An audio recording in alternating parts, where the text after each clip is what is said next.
These creatures were mad. An entire planet of lunatics. Surely this place was forsaken by Tshirt the Great, as no loving creator would make such intelligent beasts, and then make every one, absolutely insane.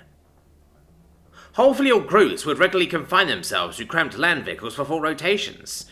They would travel for dozens, if not hundreds of the local measures, kilometers, which demonstrates just how brutal these madmen were, only to wander into some giant wilderness and sleep on the ground in hastily crafted cloth shelters. They cooked their food on open fires, wandered through the trees, and climbed rocks for no apparent purpose other than recreation. They would climb 21-meter-tall towers and then fling themselves bodily into giant artificial ponds of water, twisting and flailing around, presumably in an attempt to fly back to the tower platform. Some drove vehicles at even more perilous speeds than required for travel. They were specialized vehicles to push the boundaries of what the engines could withstand, and test to see who could go faster. Sometimes the engines suffered catastrophic failure.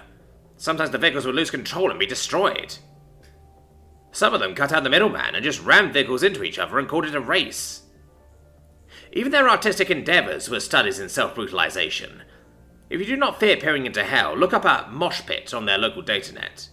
But be warned, mute your speakers first, or you may suffer emotional or auditory damage. You have been warned.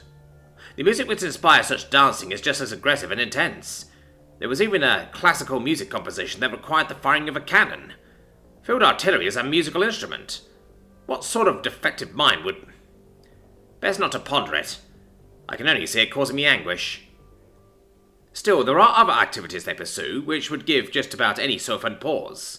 Free soloing, meant to climb sheer rock faces with no rope or safety equipment, hundreds of meters above the base point. Cliff diving was sadly just what it sounded like, but at least there you jumped into water. With base jumping, you threw yourself from a bridge or tower towards the ground, with only the drag from a thin sheet of fabric to keep you from smashing into the ground at top speed. I would be hard-pressed to find any human activity that wasn't a brief description of torture. Even running. They compete to see who can go faster or longer. There's a type of race where they go over 42 of their kilometers, and a single race. I looked into it. It's based on a human from hundreds of cycles ago, who ran that same distance to report on the outcome of a war. He arrived at his destination, made his report, and probably died. I can't wait for my vacation to Earth next month.